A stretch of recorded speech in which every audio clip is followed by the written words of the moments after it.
Hello everybody, how's it going? So welcome back to another One Piece review. This time we covered manga chapter 1136. And even though there was a 2-week wait for this chapter, the fact of the matter is we didn't get a whole lot of information coming into this chapter. We did get a whole lot of information coming out of this chapter. We got a lot of information with a lot of lore as far as Elbaph is concerned, and the legend of Sun God Nika. I can speak for myself, which I think was pretty much obvious from day one, but it's more clarification here. But let's start off with the cover page, and I actually found this kind of interesting because number one, Hold'em's been subdued thanks to Tama and a kick to the face last chapter, so I'm assuming Tama used the Kibidongo, either that or, but he is being handcuffed, so maybe not. But either way, Yamato, Tama, Speed, they arrive at a mysterious base, although it's not really mysterious considering we see at the tippy top of the roof a Who's Who mask. So I wonder who that base belongs to, or belonged to, because we haven't seen Who's Who since his defeat to Jinbei. I say this could be interesting because Who's Who was kind of like a part of Cypher Paul. We know he got punished when he lost the Gumma Gumma no Mi to Shanks. Coincidentally enough, who was a part of this chapter. I don't know if Oda did this by design, but it's definitely interesting if we'll actually get to see Who's Who, or if the perpetrator who was responsible for the kidnappings or the attempted kidnappings of Kunoichi, as well as the theft of the katana that Yamato was supposed to transport on a journey. So I hope that's what it's leading towards, because the closer we are to finding that out, the closer we are to finding out if it'll become important down the line involving this Yamato cover story. But speaking of important, we start off the chapter with Luffy, and he's munching on meat, and I find it interesting that Luffy is sitting on the plate, literally full of food for Beard Hill or Jolly Rule. And I kind of got it mixed up last chapter because I was thinking it was him that got taken down by Gungo, but no, that was two other giants that were inside the castle, which I guess it makes sense, but I guess Beard Hill or Jaro was there to like give us a lot of not only the history of Elbaph, which I appreciate, but also the connection and the history and the legacy behind Sun God Nika. He mentions like it's rare for humans to make it all the way up to the Sun Realm. We know there's 3 realms or there's multiple worlds on Elbaph, but most confuse the underworld, which is the realm of the dead, for Elbaph proper, and flee before they find their way up here. Now, he says they flee before they even make it up here, but do they flee or do they disappear? Is it because of the warning that Louis Anat, the explorer that left the note behind that says, do not stay here on Elbaph long? Is that what it's alluded to? I don't know. But it's just something that was mentioned, so I thought I'd bring it up. So, well, then it cuts to Usopp and literally telling another lie. Well, technically it isn't a lie, but he's fabricating yet again about the details about the defeat of Oars, because it's like, oh, I was the one that defeated Oars back in Thriller Bark. Even though technically it was a group effort, but Luffy was the one that delivered the final blow. So, but originally I wouldn't give this scene a second glance, only because it's another lie. But the thing is, two points. One is a lot of people seem to think that a lot of Usopp's lies by the end of the series will come to pass. And number two, this is on Elbaph. So I wonder, I don't want to jump the gun, but could this be foreshadowing something? Especially considering we see the Straw Hats have split into 3 separate groups by the end of this chapter. So I don't know if Usopp's going to have a particular role coming in, but nobody pays attention actually, because they're all paying attention to Jinbei, because they're like enamored about how blue his skin is. But then Jinbei responds, oh, you should see Fishman Island and the skin tones that exist on there, which there's another giant that says, I really wanted to see a mermaid, which I wonder if that's some type of foreshadowing, because remember, we did get the warning from Vegapunk that the world will get sunken into the ocean before long because of the ancient weapons that still exist. There's bound to be used at some point. So I'm wondering if this is foreshadowing the giants meeting the fishmen for Fishman Island. There's definitely going to be some type of interaction involving Shirahoshi by the end of the series and the giants. No question about it. She's going to be the new queen of Fishman Island, so that would make sense. And consider what we found out about this chapter of involving Elbaph and then almost becoming part of the world. And but obviously things went awry, and we found out in the last chapter that they're not affiliated with the world government, but it's not open to the world yet. So I wonder if that's foreshadowing something. It could be. But then Sanji jumps in as the cheerleader for Mermaid Cove, and I find it interesting because we literally got past that scene where by having overloaded nosebleeds, one of them was obviously from seeing the mermaids, and we got past that scene in the remastered version of Fishman Island, so I wonder if that's just another shout out from Oda. They also ask questions about Brook, but then Rodo reappears, scaring the hell out of Nami, and Zoro doesn't budge, but apparently he ends up becoming Nami's newest slave by the end of this chapter, alongside Zeus and Sanji. So that's going to be a triple threat match awaiting between the three. It kind of seems like all is forgiven because beforehand, Rodo was like tied literally to a cross, and now he's literally uncuffed. He's now one of Nami's servants or slaves, depending on how you look at it. But then he goes on to say something interesting for once. Hey, everybody born here on Elbaph shares the same dream, to become the next sun god and rule the world. Zoro takes notice of the name Sun God, which is interesting. It's not the first time he takes notice of a conversation, and we go there. This is where it leads into like lore and not only Elbaph but also with the sun god Nika. So that was pretty cool. Again, explaining the complete obvious. So it starts off. There's different descriptions of how they feel, how they revere Nika. As far as he's the god of liberation, more like god of destruction, and then he's also nicknamed the god of laughter. Which technically, I guess it's all 3 in 1 if you technically think about it. Then it leads into bickering between the giants, and then it turns into a full-on scrap. Luffy is like, oh, it's getting rowdy. But he actually asks, what's this god about? And for the first time ever, he's actually asking about the sun god Nika. And it kind of reminds me of what happened on Egget Island with Emmet. Even though Emmet was talking about, hey, it's nice to see you again, Joy Boy. You saw Luffy looking away because he was thinking Emmet was talking to somebody else, even though he was talking directly to Luffy, the reincarnation of Joy Boy. But here we get a similar situation, only this time Luffy's actually asking an important question. And it's Jarl with the sword sticking in his head, by the way, that actually responds.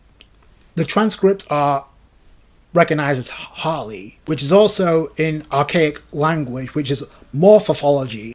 So it's transcribed in different languages or different text in this case. So it's been passed down for generations. The legends are written in archaic language. So therefore, there have been countless interpretations of what it represents. So Jaro goes on to say, no one can say for sure which translation is accurate.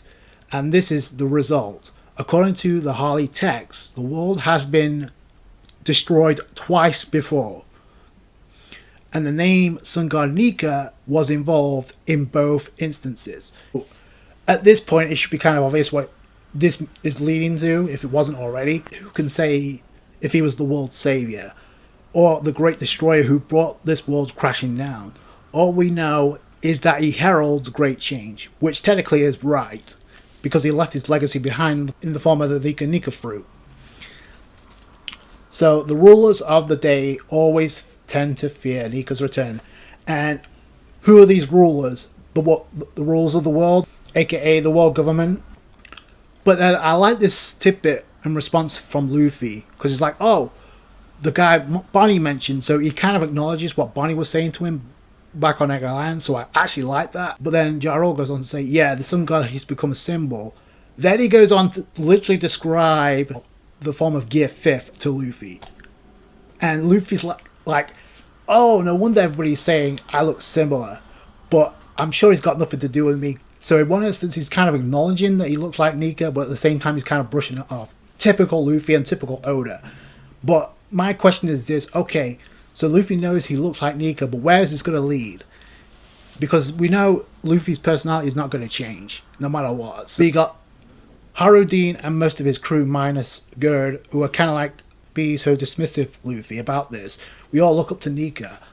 And kind of backing up what Rodo said about they all sharing the same dream about one day becoming Nika. And then Ja Rule goes on to say, and this was the most important part of the conversation in my opinion, he goes on to say Loki was the same, that was his motive, to Loki's motive for killing his father, King Harold, by trying to follow in Nika's footsteps. So in the same conversation, it's like Oda is trying to paint Nika as this great character. Was he a savior or was he a destroyer? Because if Loki wanted to follow in his footsteps, I don't think that's a good role model personally. So there's more layers to this. Like I said before, not only that, but the younger giants, I guess, because they referred to Ja Rule as the elder, right? So nothing can justify what he did, elder. So they're like condemning what Loki did, and yeah, you can't forgive that. If he did kill his father in that manner, then yeah. But I feel there's like more layers to this, especially after this chapter. But not only that, but then Luffy goes on to say, "Oh, Loki, he's a good guy," and then the other giants are protesting, like, "No, absolute no way in hell." There was a prophecy about before Loki was even born that foretold that the son, King Harold, would be slain by his son. But that's a prophecy. And number two, who came up with that prophecy? Yeah, so obviously there's some giants that are painting him into negative light. But if you notice, Ja Rule was not the one that's saying, "Oh, we can't justify what he did." So it's looking like and Ja Rule, I believe, was over 400 years old, so he would be a lot more wise as to what went on. And apparently the same year King Harold was killed, Linlin also killed the legendary hero Ja Rule. After that, tragedies kept on coming one after the other. The queen herself passed on. This is where we get the hype about Loki through Oda, the continuing hype through Loki. The prince would go on to use his natural strength to make the realm of the dead his own playground. He killed many ferocious beasts and tamed the rest. He even released a few into the villages. And that was all by the age of 10. And the reason why they were hyping up these beasts for two reasons. One is to kind of hype up the area that Loki is in right now, and the fact that he was able to tame these wild beasts. And number two is to hype up the Holy Knights, specifically to hype up Gunko. So we get all this description about Loki. Oh, he had the authority of a prince, but the malicious personality he caused whenever the king wasn't looking. And then finally, inside Orr's castle, he actually killed King Harold. But apparently, but in one instance, he definitely killed him to attain the devil fruit. Then it becomes he killed him because there was a prophecy. Because Loki wanted to follow in the footsteps of Nika. Because then it goes on to say, the greatest monarch Elbaph ever knew, King Harold, a splendid man who tried to connect with the outside world. And this is where my eyebrows raised, because the minute I saw this and the minute we see Orr's castle, I'm immediately thinking about the two knights that show up. And the fact that they showed up via a ritual summoning. So, King Harold wanted to connect with the outside world. And by the end of this chapter, it looks like maybe the world government. So, like I said, I think there's still layers to this as far as what went down. There's definitely more to this. There's definitely some shady activity, because why was the summoning happening inside the castle when we saw those two giants also get confronted by these two knights? Ja Rule Beardhill was stabbed trying to stop Loki, so that's the reason for his sword in his head. I guess it's for aesthetic purposes, but yeah, that was kind of badass in itself. But this is where the conversation dipped into the hype of Shanks, because after 6 years of his reign, it came Shanks like a boss and took out and defeated Loki and captured him. So I guess now we know why he's angry with Shanks. What we don't know is what he knows about Shanks and everything else. Obviously, Luffy is like, "Oh, Shanks, he really came here." And then the giants responded, "Yeah, he was, but he went off somewhere. We don't know where he's at right now." Conveniently, considering we got another lookalike running around. Oda wants us to think that's the original Shanks, unless something crazy happens and it really is the one and only Shanks. But I'll get to that more by the end. Zoro takes notice of another conversation for the second time in this chapter, and this leads into a very, very good conversation, and the one I've been calling for, involving Luffy and the Straw Hats, at least some of them, about what Luffy's intentions are. Good to know Zoro called him out on that because he knew you were acting on edge earlier. That explains it. But obviously Loki told you a lie just to manipulate you. So Zoro was already on that Luffy was acting weird, despite the fact that they were piling it up. So I like that. It wasn't just Zoro that cuts into this conversation. Nami does too. But Luffy's response is, you know how badly I want to see Shanks again. But this is not, what Loki knows is not just about the whereabouts of Shanks. It's pretty much confirmed. He knows something else. So, because if that was the case, there would be no point of this quest for Luffy to search for this key happening in the first place. Because we know Shanks left, and we know there's a lookalike running around. That's the hook, but that's Oda's intention to make us think that's the actual Shanks. And then Luffy actually comes up with a pretty interesting response and says, how would you know? You've never met Loki yourself. And Zoro's like, yeah, I haven't. I'm just guessing based on his reputation, which there's the difference right there. So Zoro said he doesn't trust Loki because he hasn't met him. But like I said earlier, Luffy made the comment that, oh, he's a nice guy. He's a good guy. Again, this is not a new trick for Luffy. When Luffy says that, it doesn't go over people's heads. Like, there's something to it. Like, since the beginning of the story. Like, Luffy doesn't say that without any good reason. So, but then we get a panel of a flashback of what they were discussing about this deal. And this is where Loki literally says, I'll tell you everything I know. And that includes Red Hair's current whereabouts. So it's not just about where Shanks is located. It's about what he knows involving Shanks. That's what Luffy wants to know. So, and that's why we got a quest going. And it looks like it's going to be a race for this key. While Luffy and Zoro are discussing things about Loki, Nami walks into the scene and joins the conversation. And Nami is already aware that, Luffy, if you think you're going to sneak off, how do you expect to find your way there without me? So I like the fact she realizes Luffy's going to do his own thing, but he won't get anywhere without us. So it looks like we've got a trio looking for the key to unlock Loki. So that's pretty cool. It makes sense considering they're the first of the Straw Hats to get introduced into the story. So yeah, I don't mind this at all. Zoro, Luffy, and Nami is a kind of breath of fresh air. We used to see more of the Straw Hats. They may join up or they may do their own thing. Like I said, we know Robin is at the library with Sol. So Zoro literally says, listen, we'll get the key, but if he pulls any trouble, any funny business, we'll take care of him. Which I kind of want to see happen. I love how Luffy responds, thanks, but why is that guy here? Obviously, Rodo, Nami's new slave, is tagging along. Now, I'm curious if he knows where the key is at, because obviously, why would Nami even think about taking him with him? But Zeus is there too, so Nami's two slaves are with her. Like I said, we could see the third Sanji join up, along with Usopp. We don't really know. And I love how casual Nami is, like, oh, he's my new slave. But as soon as Rodo tries to approach it, Nami, oh, isn't it cool how we're both navigators? Nami's like, don't come close to me ever again. And in one instance, she's like feeling guilty because obviously they're guests, but they're trying to bail so early to do their own thing. Nami has her own intentions, as you can predictably guess. It looks like they're about to enter, unless that's another castle, but it looks like that's Horus Castle. So if that's the same castle that they're both knights entered from, we may be close to getting a confrontation sooner than I thought. Because I'm assuming that's where the two giants that confronted the knights in the last chapter were. And this is where we get Nami saying, oh, if the treasure in the castle suddenly disappeared, that would be a problem, would it, Rodo? So obviously Nami has treasure on the mind, but obviously the main objective is to get the key to unlock the shackles to Loki. But I like the fact it's because what Loki knows is important to Luffy, so therefore it's important to them. So I like that. Even though it is underhanded, but I like the fact that Luffy kind of discussed this before he went off on his own. Even though Zoro and Nami pretty much caught on to what something was up, so I also like that fact too. There we cut to the realm of the dead. Speaking of Loki, he's confronted by the two knights, and it's confirmed they are holy knights.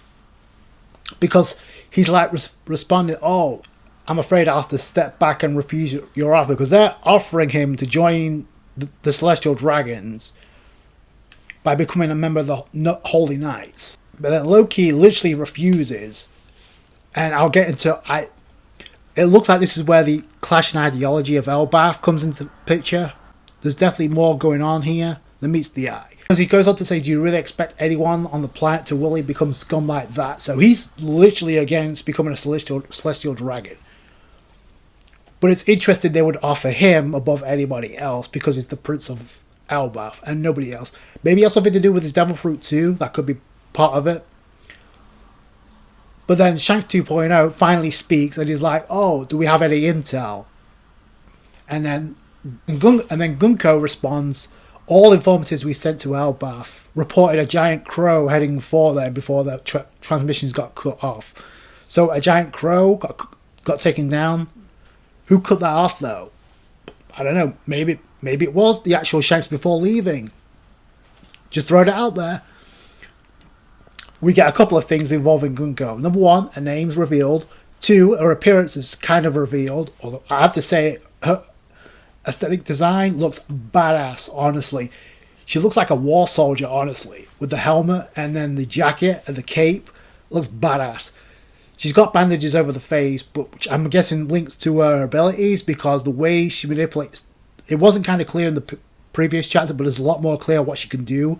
Because she can manipulate her body as weapons, apparently, or at least her clothes as weapons. We don't know, because it looks like her arms are or her limbs are shorter than the actual clothes, because you see the sleeve and how it's bent. And her right arm, she's literally turning into an arrow. She's manifested, so it's either her clothes she's manipulating, or it's her arm, or her entire body, which does kind of remind me of Daz Bones, even though he's able to manipulate his body into blades. So I don't know. But obviously the design, love it. The first thing that came to mind though is the goggles, and I'll come back to that in a second because I know I'm not the only one that thinks this. But like I said before, with the hype of the hype we got earlier with Loki kind of taming the wild beasts here, this was to hype up Gunko because we got the wolf appearing up behind Gunko. Gunko manipulates her abilities, her ripping, and if you look really closely, it looks like an arrow, and that not only reminds me of Daz Bones as far as him manipulating his limbs into a weapon, but also Emu as well, because we know Emu uses arrows. Look at what Emu did to Sabo. She knows this wolf is approaching her, and get more of a personality. She's really feisty. Like, here, stay back if you want to keep breathing. Like, damn, and she wasn't joking because she immediately wrapped that ribbon or arrow around the wolf's throat and strangles it, like without turning around. She's like, look, she's not even looking, and she's like strangling this giant wolf in midair that stuns even Loki. Like, oh, and it looks like Loki's actually getting concerned for this wolf. But then Shanks 2.0 steps in as like, if we were to spare him, would you change your mind and join us? Loki's like, oh, that's how you operate? No, sorry, and wish him peace and death. It's okay to grieve and rage. So he's like, yeah, you know what? Go do what you gotta do. Gunko obliges and literally kills off this wolf. Loki's like, I'll swallow all my fury and use it to fuel me. Fuel me when I reduce this wolf to rubble. And we know he reveres himself as the sun god.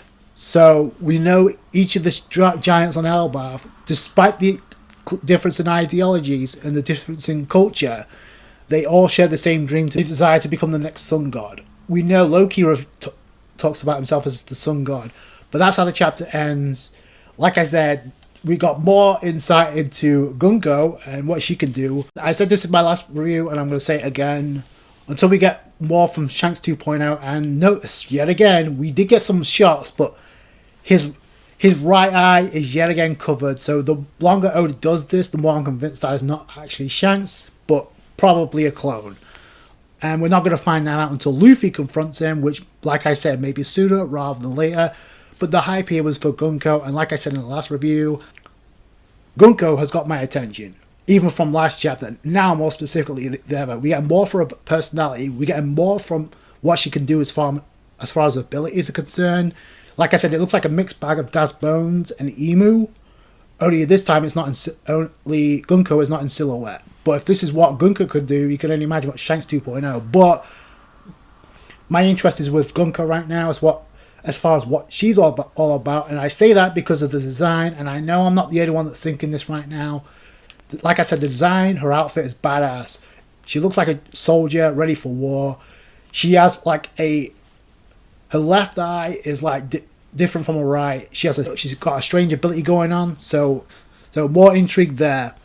So I want to know more about that. Plus, she has goggles over the helmet she's wearing, goggles over the hat she's wearing. And initially, last chapter, people, and I mentioned this, like a lot of people want to like relate this character to having a connection with Nami. That could be possible, but after this chapter and after seeing this design, and don't lie to yourself, this reminded me of Koala as soon as I saw this. Like the goggles around the hat reminds me of Koala so much, and the fact that she's a part of the Revolutionary Army. Now, I'm not going to jump the gun and say this is somebody related to her, but you do have to admit it does look similar. Yeah, so there's a lot more to this. Could it be a character related to Nami? Possibly. We're going to find out soon, like I said. Since Zoro, Nami, and Luffy are heading for the direction of the key to unlock the chains to Loki, the question is, will he still be there? This is going to be very interesting. The already in Oros Castle, just like we saw with the Knights in the previous chapter. So we'll see where that goes. The most important fact is the fact that Oda has confirmed they are Holy Knights. There's no debate now, regardless of whether or not they're clones or whether or not they're tied to the Vigeland lineage. We don't know about this girl right now. We don't know about this Gunko right now. She could be affiliated with the Vigeland Garling. Like a lot of people seem to think that the Holy Knights are siblings. So far so good. And we're not even 10 chapters in, and I'm already hooked about these two Holy Knights. Obviously, Shanks 2.0, we'll have to see what he can do. But the longer Oda he keeps his appearance hidden, the more I'm willing to believe that is just a clone and nothing more.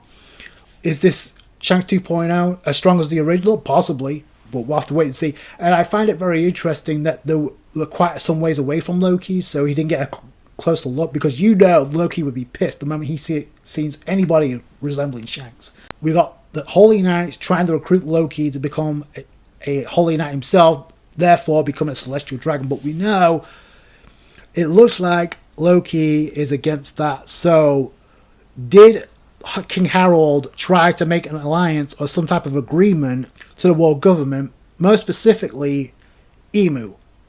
Is that why the Holy Knights are here? King Harold had good intentions, but he wanted to kind of drown out the image that Elbaph has about being a one-sling country. Like, this goes back to the difference in ideology and culture that's going on right now on Elbaph with the kids. So yeah, I definitely think there's something to this. There's something definitely more going on here than meets the eye. But speaking of eye, what do you think that eye is about when it comes to Gunko? Like I said, this chapter did more to give more intrigue on Gunko than it did Shanks 2.0, in my opinion. But let me know what you guys think down below. I thought it was a great chapter.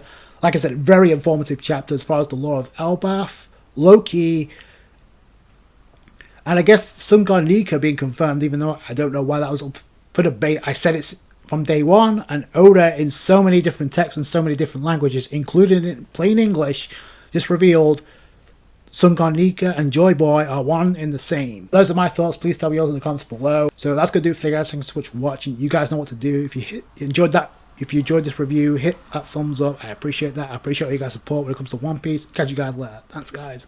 Bye.